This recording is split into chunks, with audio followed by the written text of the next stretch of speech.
Hello everybody, and a big welcome to this week's Easy 11 Plus live lesson on written comprehension, and I hope you've all recovered from Sunday's excitement and disappointment. This week, as I mentioned, we're going to be looking at written comprehension. I said that. The worksheet for today's lesson is, as always, linked in the video description down here and up here if you're on Facebook, down here on YouTube. And if you haven't done the worksheet yet, I strongly recommend having a go at the answers, or at the very least reading the passage and then coming back and watching the rest of this video. Also in the video description are lots of other useful resources for the 11 Plus, so I hope they're helpful for you as well. These lessons are every Tuesday evening at 6 o'clock in the Easy 11 Plus YouTube channel, as you know. Right, okay, let's get started with the lesson. And let's start off by looking at the passage that we're going to be basing our comprehension answers on. So I'm not going to read through this now. Of course, in an exam, you'd start off by reading the passage very carefully. And before you even look at the passage, you'll take a moment to look at the information at the top above the passage, because that often tells you essential things without which you won't actually properly understand what's going on. So we'd have a look at the passage here, and then we'd go into the questions. And the first question here says, why does Jane retire back a step or two from John's chair? So this is a nice simple question, but it's a really good chance to review some important exam skills. So this looks really obvious, but how do you deal with something that looks so obvious? Let's go back to the passage. So we can see that John struck suddenly and strongly. Jane tottered, which means she wobbled a moment, trying to recover her balance, and then getting her balance back, she retired back a step or two from his chair. So what does retire mean? Well, it doesn't mean take a pot of money and go away and live on a tropical island. It means that she stepped back from John. Comes from Latin. It's the idea of tirare is pulling something back. So, oops, very excited there by a bit of etymology. So it's drawing herself away. So John struck her and she lost her balance and then stepped back. So the question is, why does Jane retire back a step or two? And there are various things you could say. So you could say, as in fact in my example answer, if you looked at the answer sheet, you could say she does it because he struck her. Or you could say something like, sorry about my handwriting. I still think it's probably more worthwhile to see me,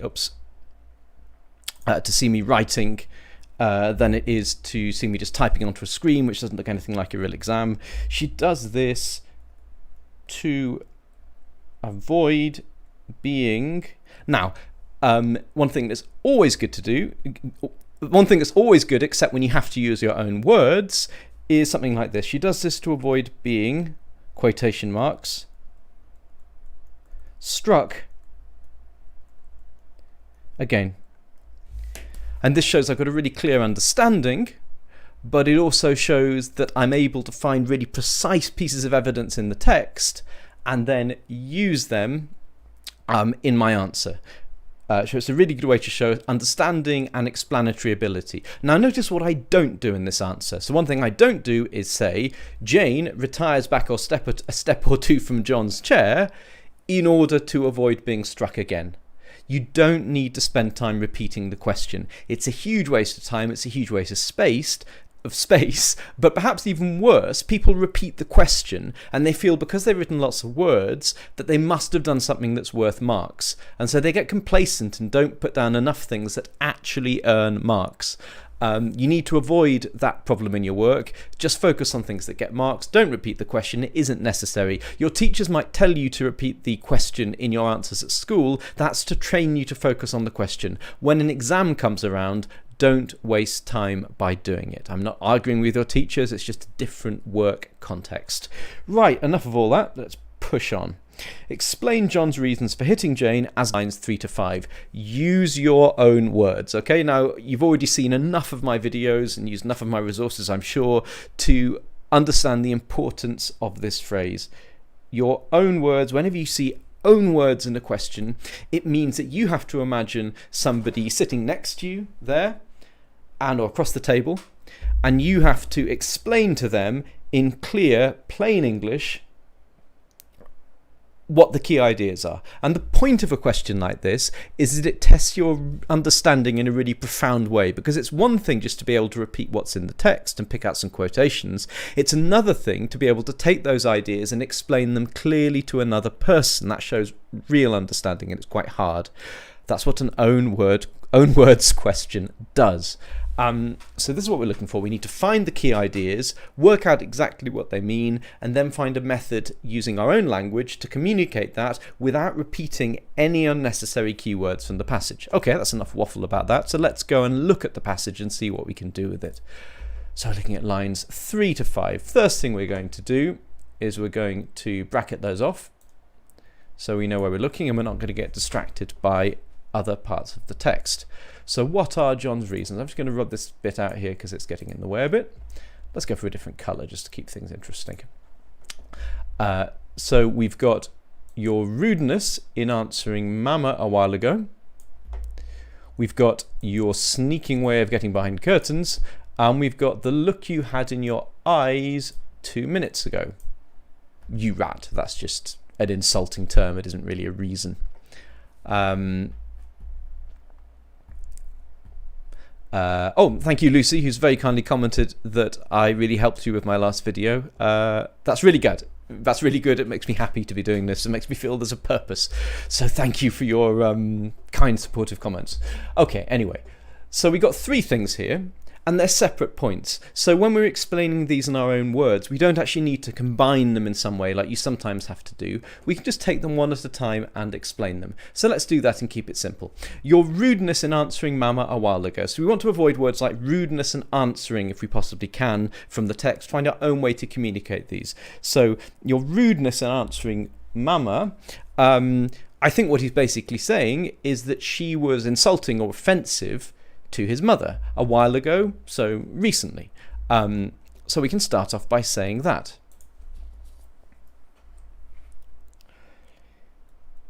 He says that recently she was offensive or insulting to his mother. Okay. That's not a complete sentence yet. Well, it might be, but it doesn't have to be. Let's go back to the text. Sorry about my handwriting. As I've said, it's the best that I can do.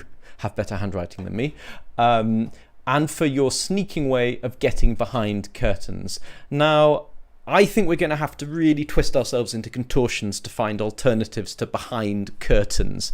I don't know, at the rear of drapery. It would be silly. I think behind and curtains we can reuse because in plain English there aren't clear alternatives, and everybody understands what those things mean.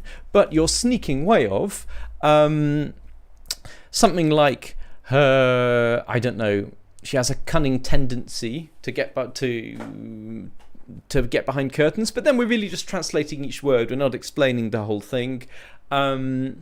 He doesn't like how she hides herself away behind curtains. How about that? That's nice in plain English and shows understanding. That recently, oh dear, that's not very. That looks like I've added something to his mother's. Okay, recently she was offensive to his mother.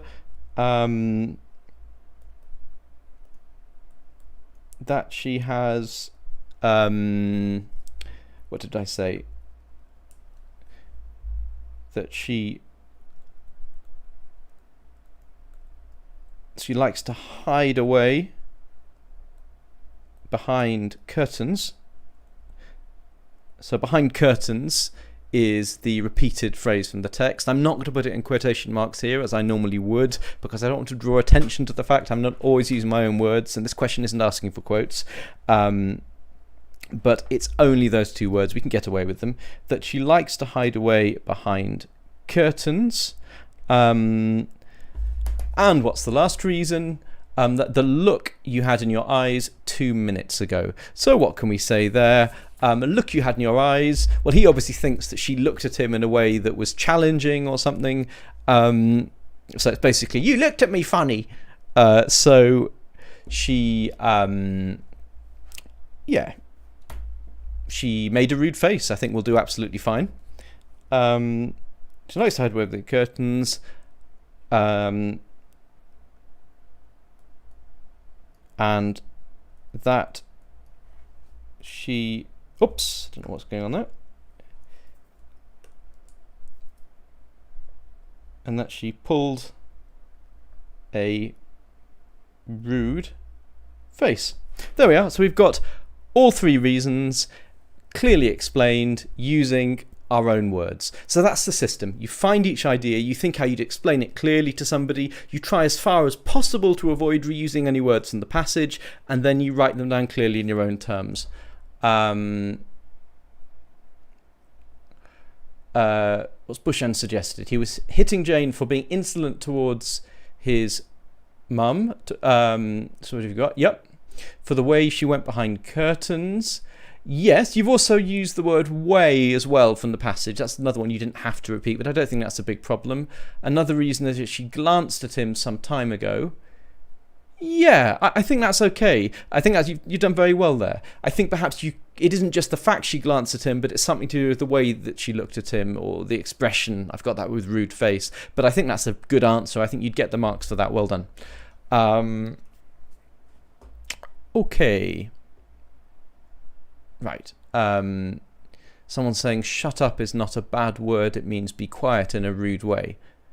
Yes, I don't know what you're answering, but I agree with that.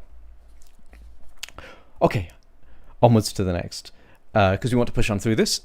The next question is... No, I should be here. What do you think the word dependent means in line 12? So if you know what it means, obviously this is dead easy, but let's imagine that you don't know what it means and you have to try and work it out from the passage. So you have no business to take our books. You're a dependent, Mama says. You have no money. Your father left you none. You ought to beg and not live here with gentlemen's children like us, eat the same meals we do, wear clothes at our Mama's expense. So this is all about, he feels that this orphan is taking advantage of them and using things that they aren't entitled to, that should be his and his family's. So yeah, she is a dependent. So amidst all these examples about her taking everything from that family, depending on that family, right? So the word itself gives you a clue. So it means that she depends on John's family for all these things. What? To live. She depends on them to live. Such as, just looking at my sheets of paper, it gives examples of food and money and clothes and that kind of thing. So let's explain that. Now, when you've got a question like this, you need to look very carefully at the number of marks. If this was just 1 mark, I would write something like, this means that, that's all you need to repeat the question. This means that she relies on them to live. But we got 2 marks here, so I would give some of the examples from the passage as well to be absolutely clear. So this means that I'll say Jane relies on other people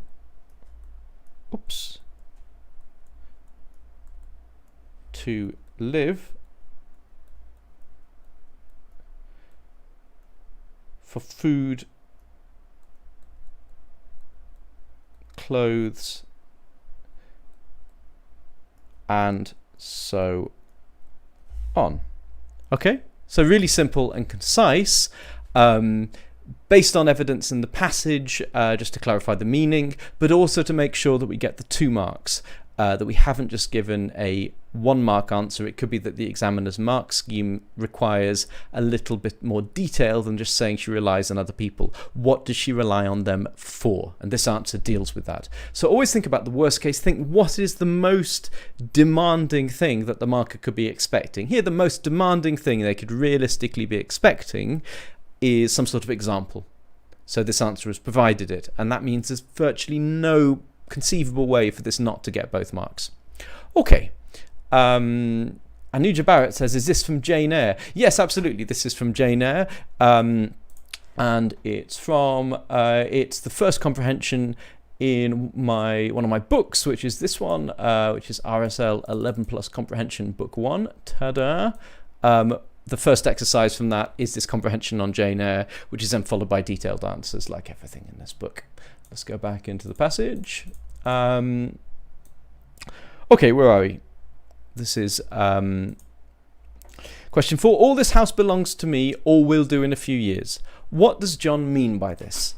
Now, this is a little bit tricky because actually John says 2 things here which are slightly different, because he starts by saying, all the house belongs to me, and then he says, or, and this is really a sort of, or actually, what I mean to say is, it will do in a few years. And when he says this here, he's actually correcting himself. So he starts off by saying something, then thinks, no, that isn't quite right, and then says something else. So we need to explain what he really wants to say, but also what he accidentally said. And you can do it either way around. You can start, as he does, by saying the thing that isn't quite right and then correct it. Personally, I think a clearer explanation would start off by saying what he's really getting at, and then explains why he said something slightly different initially. And we got 3 marks riding on this, so it does need a reasonable degree of detail in all likelihood. Right, let's look at the text. So we're looking at overline reference isn't given, but we can see that it's actually right here where we just were. Let's go back to red to be distinct. All the house belongs to me, or will do in a few years. That's what we're looking at here. He says, now I'll teach you to rummage my bookshelves. That means I'll teach you not to rummage my bookshelves, of course. I'll teach you to rummage my bookshelves. For they are mine. This is a child, right, who's talking? What's it say at the top? John Reed, who is 14, has ordered to come out, okay? And she's living with Mrs. Reed and the Reed children. Oops, I should be underlining that. I'm not crossing it out. John Reed is one of the Reed children. This is not his house, okay? But he says, these bookshelves are mine. All the house belongs to me, or will do in a few years. Go and stand by the door, okay? Where nobody else can see you, incidentally, so you can do more horrible things. And anyway, so he's got a confusion. He starts saying it's mine, then he says it belongs to me, and then he says, oh, it will do in a few years. Okay, what does he mean? So he means if this is this big house and he's a child in it, he says this will belong to me in a few years. Of course, what he's getting at is that he will inherit it. Either he'll inherit it when he gets to a certain age, or when his parents are dead. If he says in a few years, he can't really be certain when his mother's going to die, however horrible he may be, unless he's actually going to do it himself. It's probably he's going to inherit it when he gets to a certain age, probably 21, bearing in mind it's set in the past. Anyway, so let's go back to the answer. He means that he will inherit the house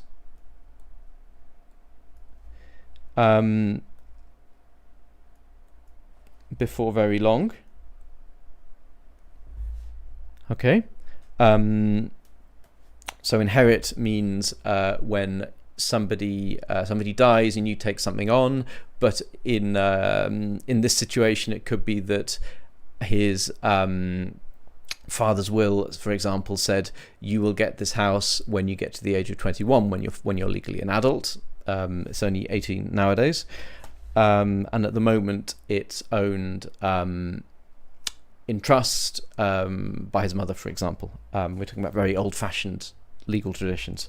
He means he'll inherit the house before very long. Okay, but Why does he start off by saying, all the house belongs to me? Okay, why does he say this? Why does he say it belongs to him now? Well, perhaps it's that he's sort of getting carried away because he knows he will own it. He gets carried away and acts as though he owns it now. And we can say exactly that. There's nothing wrong with using plain everyday English. He means that he'll inherit the house before very long. He gets carried away and talks about it as though it is already his. Okay? So that's dead clear. We've explained the main meaning, which is that the house will belong to him in a few years. He will inherit it. But we've also explained the other part where he says that it belongs to him now, and that's the harder part to explain. When you need to explain a quotation, and the quotation is given in the question, as this one is here, then it's absolutely vital that you explain all the ideas in it. That you don't just take one idea and explain that. If you missed out the bit where he gets it wrong and says, all the house belongs to me now, and didn't attempt to explain why he says that, it's very unlikely that you would get all 3 marks here. You'd probably get 1.5 or 2 marks, even if you explain the other part correctly. So be very careful with this. Make sure that you explain the whole quotation. Onwards. Okay, a classic question. Now, I've dealt with impressions of character questions specifically in another video on this channel, actually. So if this question raises concerns for you, in fact, I would strongly advise you to have a look at that video where I very quickly, in about 10 minutes, explain exactly how to go through a character or personality question in an 11+ exam. I'm not going to talk about the principles behind the technique in quite as much detail here. Let's have a look at the number of marks here. 4 marks. Now, this will normally mean that you need to make 2 points with evidence. As I explain in my solutions here, if you have time, it might well be safer to make 4 points with evidence just to be absolutely certain, because you can't ever know how the mark scheme is going to work. Let's see how we get on. Let's see how much space we take up putting our first 2 points down. What are your impressions of Jane's character? What does character mean? Well, character does not mean she is Edgar's cousin, okay? That's not her character, her personality. It's just a fact about her. Character is not she is feeling angry. That's just her emotions at a particular moment. Everybody feels angry sometimes. She is a really angry person. She gets angry easily. That would be a point about character. Okay? So character is about talking about personality, and it's making points about how someone's personality is in general, not just in a particular moment. So in this question, writing she is scared, for example, when she thinks she's going to be hit, would not be a personality question answer. If you said she is a coward, then you would be talking about personality. You'd also be wrong, but it would be a personality point. Let's go into the text and try and find some correct points about her personality. Now, there's a really clear, simple technique here. You need to go through the text, find points when the character does something, says something, reacts in a certain way, and think, what does that show me about her character? And then take a quick note by the text. We might take some shortcuts here, but let's see how we do. And I'm going to choose a different color here, so it's clear what I'm doing for this question. Okay. All at once, without speaking, he struck suddenly and strongly. I tottered, and on regaining my balance, retired back a step or 2 from his chair. Okay, so what does it suggest that Jane steps back? Well, it might suggest that she doesn't like violence. Rather than going back to him and swinging out, she takes a step back so as to avoid confrontation. So let's say that. Let's say likes to avoid confrontation. You'd write a quick note in the margin.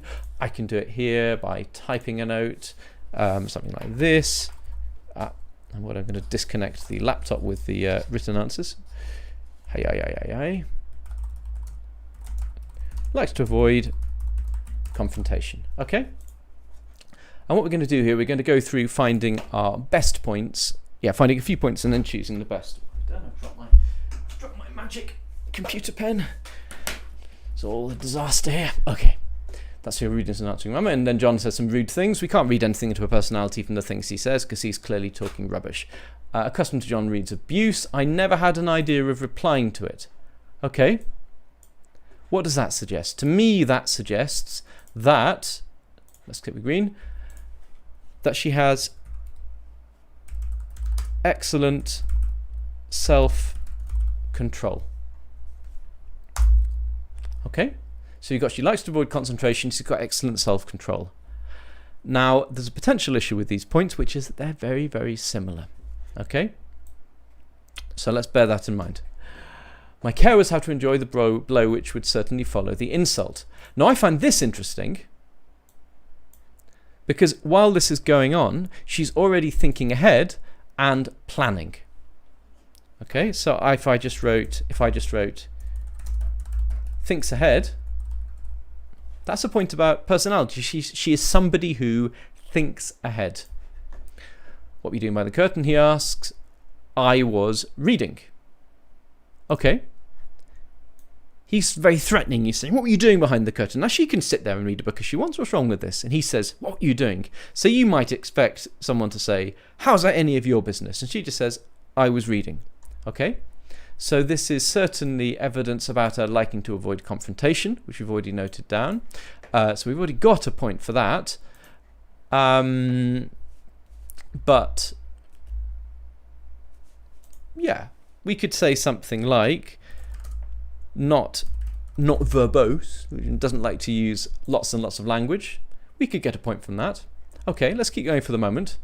Show the book. I returned to the window and fetched it. Okay, again, that's a very non-confrontational thing to do. Rather than saying, why do you want to see? She thinks, no, sensible thing here, just to do what he asks for the moment. Let's see where it leads. But, oops, that's very similar to things we've spoken about already. So I'm going to push on. Okay, next section is all John Reed just saying things to her. Oops. Okay, I did so not at first aware what was his intention. But when I saw him lift and poise the book and stand about to hurl it, I instinctively jumped aside with a cry of alarm. Not soon enough, however, that it was hit me and I fell, striking my head. The cut bled, the pain was sharp. My terror had passed its high point. Okay. So the fact that so quickly she can be down there and hit her head and almost straight away feel that her terror had passed its high point, that's very self-controlled. We've got that already. Wicked and cruel boy, I said. You're like a murderer, you're like a slave driver, you're like the Roman emperors. Okay. So what does this suggest to us? Think about slave drivers, Roman emperors. I think this tells us that she's quite intellectual. She likes historical ideas. Yeah. Intellectual or academic. Somebody who wasn't interested in these things would not be comparing people to someone to figures from history in a moment of rage. We can also see here that her self-control doesn't last indefinitely. There's a point when she cracks. Let's see what we got though so far. Maybe we've got enough. So we've got she likes to avoid confrontation, excellent self-control, pretty similar those. Thinks ahead, okay, good planning skills, not very verbose, intellectual / academic. The first two, likes to avoid confrontation and excellent self-control, I think they're pretty similar. So excellent self-control, let's not go with that one. Likes to avoid confrontation. Let's go into the answer space here. We need to support our answer with evidence, so that can mean short quotations. Now, if you were doing this, you'd have the passage and the answer sheet open in front of you. I'm going to have to do that part for you because I can't really fit both of them on the screen without them being too tiny for some people to see. So, what do we have? Jane prefers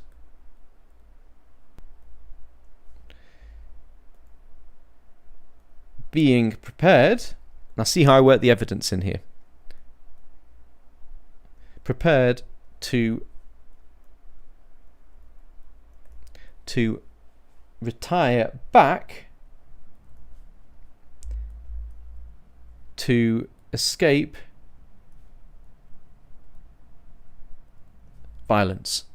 Okay, so notice I've taken a really short quotation from the passage, retire back, put it inside my sentence so it all fits together, and so the quotation clearly supports my point. And that's much better than having a point than a separate sentence for evidence. Also, the fact I've chosen such a short quotation shows that I understand absolutely what's going on in the text, because I can choose the precise words to back up what I'm trying to say. I hope that makes sense. So this is a really effective technique for giving evidence in a comprehension text. Now, I think if you'd said she's a coward because she retires back, you probably would lose at least a mark for that, because it's very clear from this passage that she isn't a coward, that she's got a very strong character. And even notice here, she doesn't run away, she doesn't try to escape, she doesn't try to escape in any absolute sense, she just steps back to see whether that can de-escalate things a bit and maybe spare her a thumping. But that's not the same as cowardice. Okay, next thing have we got here in the passage. So we got the excellent self-control, that's pretty similar. We got that she thinks ahead. My care was how to endure the blow which would certainly follow. Okay, so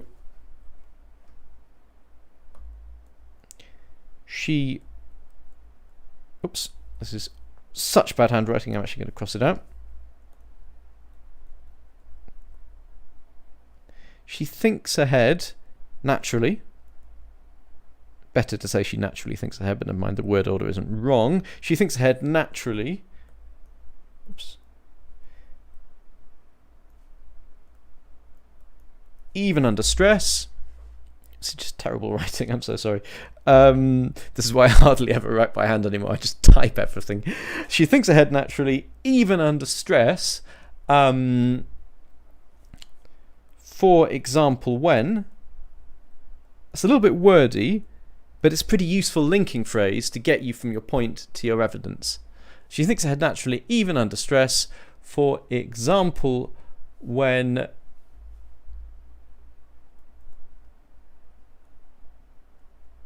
she realizes that a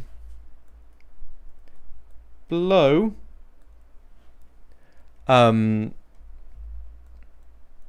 will certainly follow.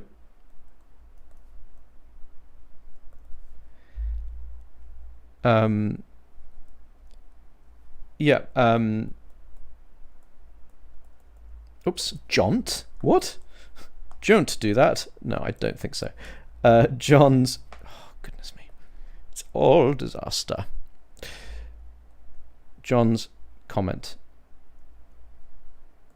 Okay. That's a little bit wordy.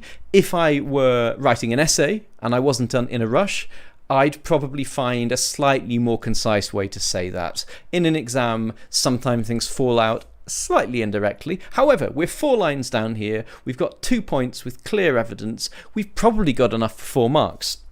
Now, I'm actually, at this point, going to skip the rest and say look at the answer sheet for this question, because you can definitely find some more ideas to fill that space. And I think for 4 marks, bearing in mind the amount of space you've been given, I wouldn't be entirely confident trusting that 2 points with evidence will definitely get the 4 marks. They probably will, but there's a little doubt. So if you have time at the end of the exam, come back and fill this in with a couple more points. You've seen, looking at the passage, that we've already got a couple more points on the right here lined up to use. And if you look at the answer sheet that comes after the questions in this week's work pack, which you can download in the video description alongside many other useful resources, you'll get an idea of what else you could do in that answer space. I want to keep pushing on through the lesson, so I'm going to leave that blank. I've shown you the technique really clearly. And I'm going to move on to question 6, which is a much less standard, a much less typical question.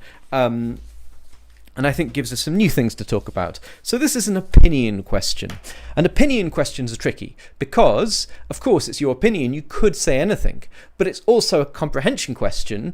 So clearly there's going to be a mark scheme. There's going to be a certain expectation of a kind of structure of answer that you need, of certain kinds of things that you could say. Now, straight away, I will say that you could answer yes or no to this, but you are going to struggle if you want to say yes. You could just about do it. You could say, for example, they're both brilliant coming up with long, wordy insults, and maybe if they keep flinging insults at each other, they'll start to realise how much they've got in common. I think you're going to struggle to put a convincing answer together along those lines. They're clearly fundamentally different people. I think our job is to explain why. So, what have I just said? I've said they're fundamentally different people. There is no harm with writing down the plain English that you would use to explain things to somebody. So this is unlikely because they are fundamentally different people. Okay, exactly what I said. Pretty much. It's unlikely because they're fundamentally different people. If you're being really pedantic, you might put a comma after unlikely before the because. I don't think in practice it's very important in this clause here. And have I put a comma on, or is it part of the why? You can't even see properly. Anyway, now we need some examples. And I would say that we got 5 marks here. I would think that the answer I've given, the answer with a summary reason, is almost certainly going to be worth a mark. We probably need, for 5 marks, I reckon we need 2 ideas explaining why they're different with a bit of evidence from the text. So quite a lot of work, I guess, but also quite simple. So what's so different about them? So we can see that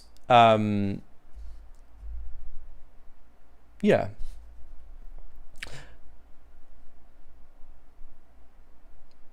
What can you say about it? What does John tend to do? He tends to attack people.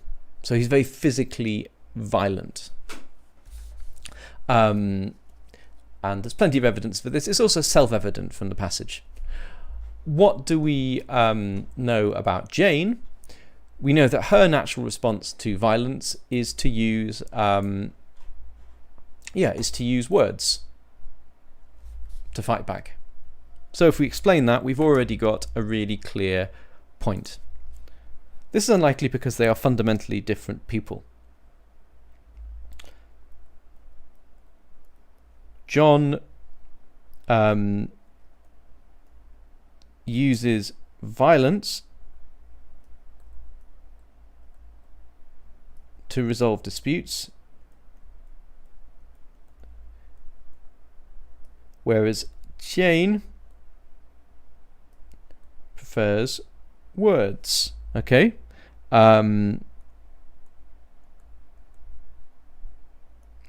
For example, comparing John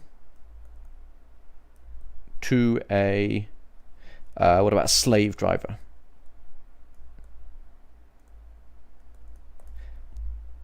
Oops, I don't know if on what planet that says to. Comparing John to a slave driver. Now, I haven't given evidence to support John using violence to resolve disputes. We have to give evidence to support the answer. The question doesn't say that we need evidence for every single idea. And by the time we've answered the question, given 2 points, which are each going to involve a point about John, a point about Jane, and given evidence for each, that's way more than the amount of work needed for these marks. So I'm quite comfortable about just giving evidence for this point for the Jane side of things. Okay. What else have we got? So when John starts to feel a bit threatened, what does he do? He says, "Won't I tell Mama?" Okay, did you say that? Won't I tell Mama? Whereas, what does Jane do in these situations? Well, she faces up to things herself. She says that she lets him throw the book. She lets it hit her, and at the beginning she talks about how she wants to endure the blow to survive it. So John's a coward who calls for help. She is, not that calling for help is actually cowardly, but he's the bully who's attacked her. So he attacks her and then calls for help. She just thinks, how can I survive this? How can I get through it? So there's a real difference in bravery there. Okay. For example, John to a slave driver. So going back to the answer here.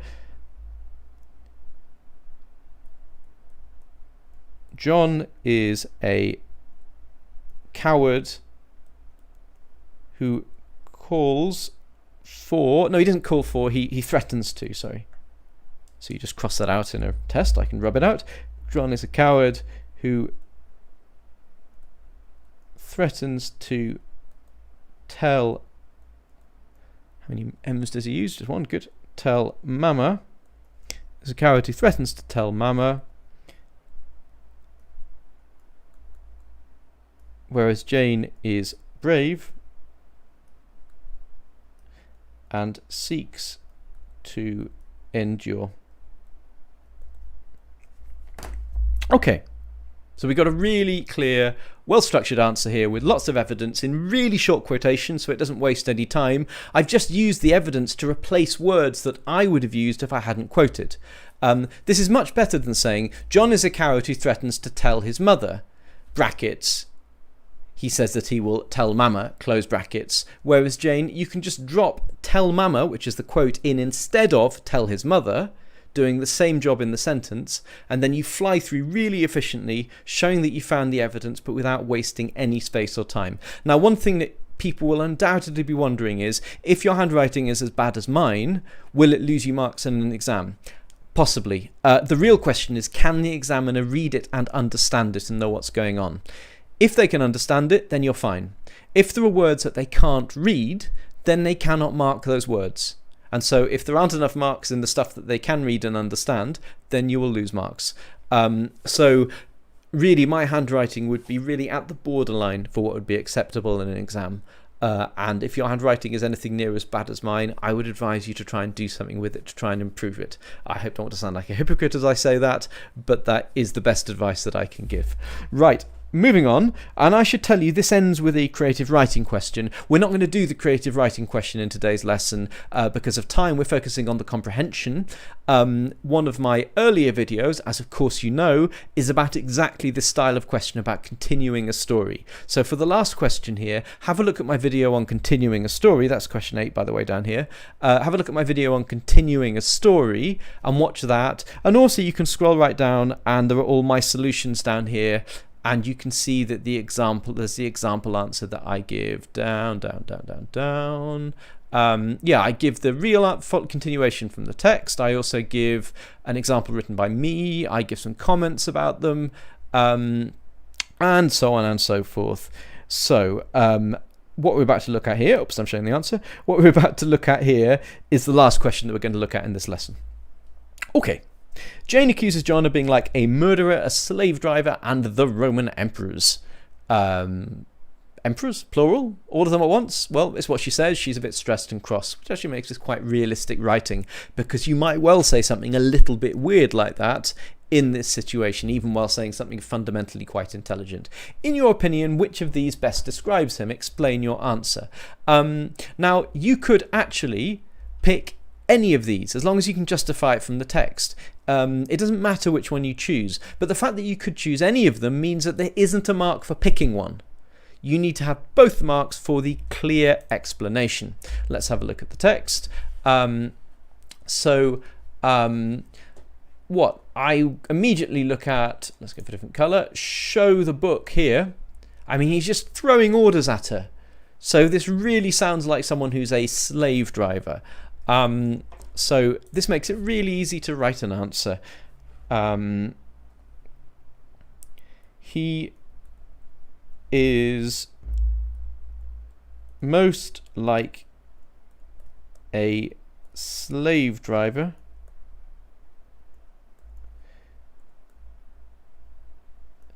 because now I could say he just likes to give orders, but I want to really clearly get the 2 marks. So I can say because he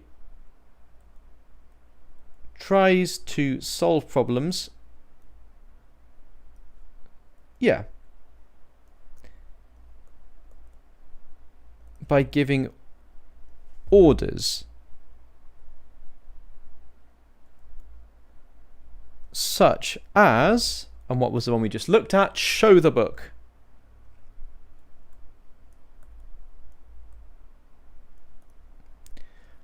Okay. But the punctuation inside the quotation mark there, because there is actually a full stop in that quotation. That's a very pedantic detail.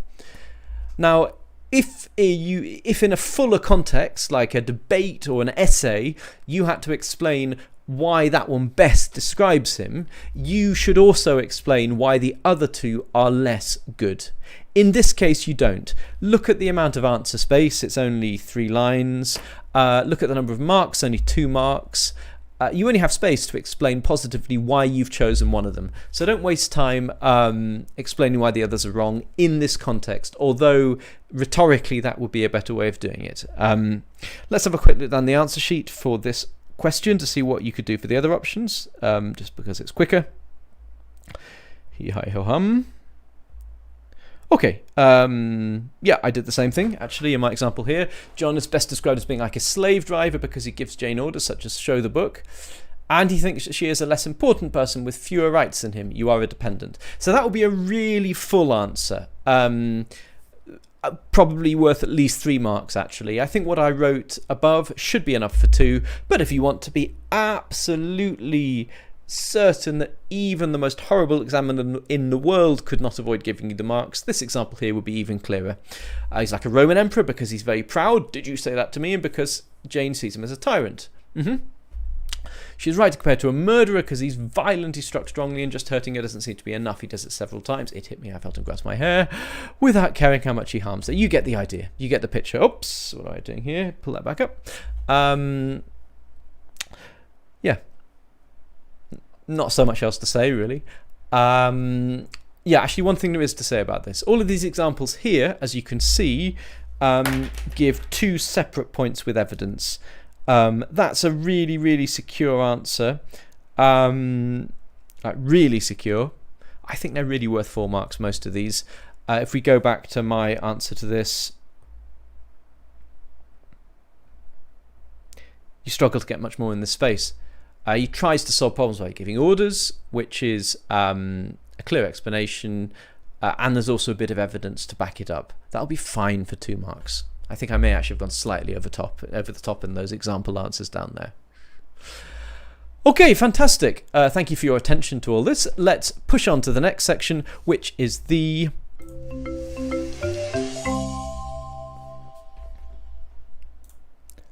really simple tip of the week this week, which is always drink tea. But no, more importantly, don't become obsessed by the hardest question types. As people get really strong at what they're doing, they often tend to put so much of their effort into the kind of the A-style questions, the kinds of questions that come at the end of exams from the very hardest schools to get into. You need to make sure that you're getting marks all through the paper, whether it's maths or English or whatever. Most of the marks are going to be available for doing the simpler things really well, without missing marks there and without making silly mistakes. So yes, do work on the difficult things, but don't get stuck down the hard question rabbit hole. Keep an eye on the simple things, make sure that your core skills are really strong, and make sure that you can do the things that you already knew how to do 6 months ago, that you can still do them really well, and that they will be an absolute breeze, even if you're stressed in exam conditions. As with all things, it's a matter of balance. And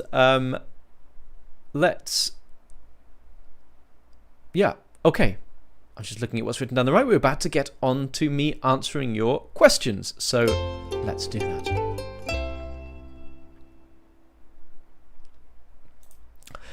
Thank you very much, Kamal, for kicking this off with a great question. What should you do if you ran out of answer space? There are loads of things I could say about this. A kind of non-answer to the question is to say if you're tending often to run out of answer space, then you're probably doing some bad things, such as repeating the question, which always wastes loads of space, copying out whole sentences as quotes, which not only wastes space but can actually lose marks because it suggests you don't actually know where the right evidence is. You've got to just copy whole chunks of the text. That you're explaining things in a really roundabout, awkward way. So any of these things will waste space and mean that you have to keep squishing beyond the answer space. So if you do it a lot, that's something to be aware of. If, however, it still happens in an exam, there are various things that you might do. So let's see. Imagine what we're down here working on this question. So if I run out of space in this question here, then I might just carry on writing as neatly as possible underneath using those lines down there. That's an obvious one. If I ran out of space when I was working on this here and I couldn't fit things in, well, I've got one extra line to work with here. I can still fit some writing in. If I'm still short, then I might do something like, there are various options. It depends what you've got, but I might write something like star, please see back of sheet, something like that.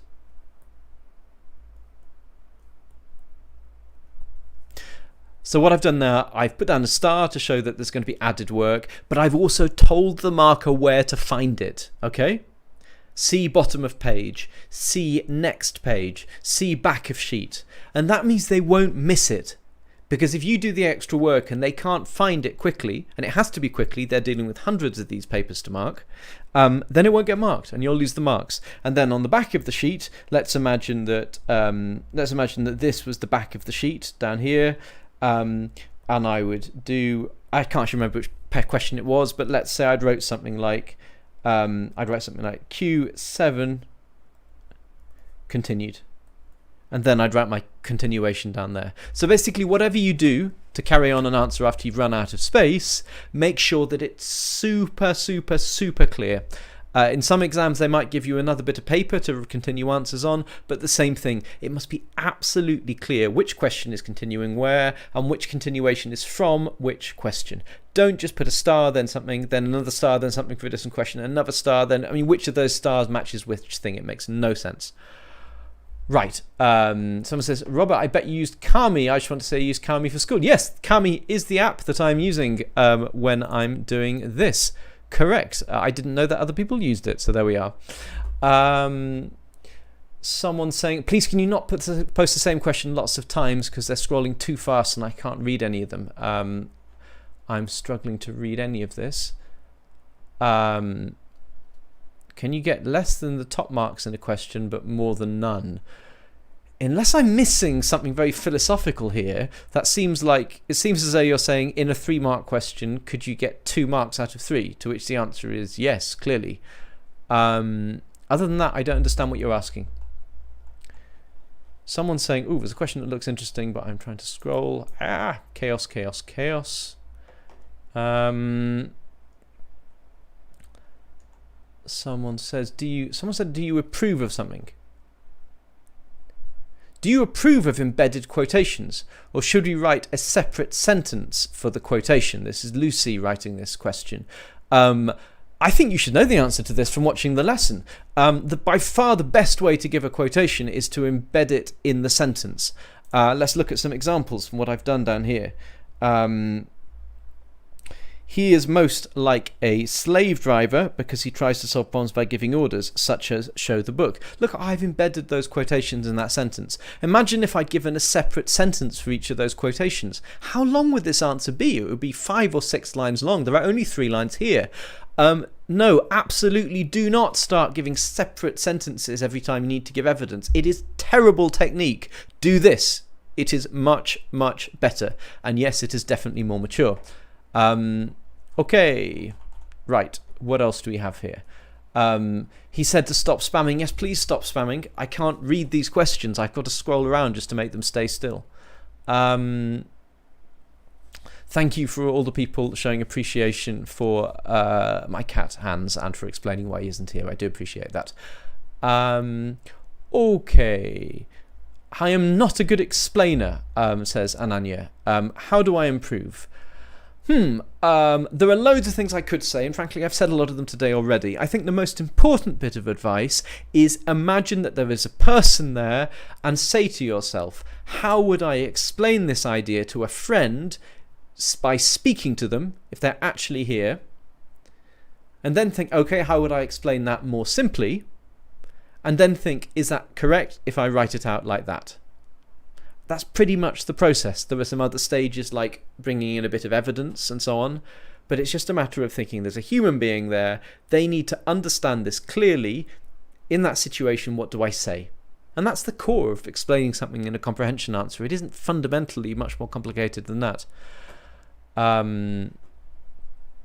Someone says, what are 11 plus questions? Wow, what is the meaning of life? The 11 plus is an exam that most of the people watching this lesson are going to take in order to get into a competitive secondary school, which might be a private school or might be a state grammar school. And these are exams that people take in the United Kingdom, should you happen to be someone who's watching from abroad.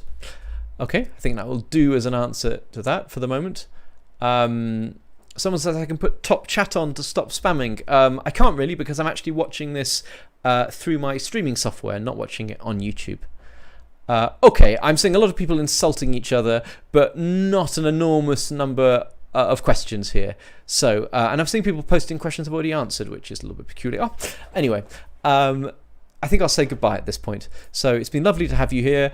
The worksheet for today's lesson, if you haven't had to go yet, is in the video description. Please take a moment to look through the useful links there. If you found this video useful, please like and please subscribe and please click the bell button. I really appreciate it when people subscribe to the channel. And that's about all today, folks. See you next week, same time and same place. Bye-bye.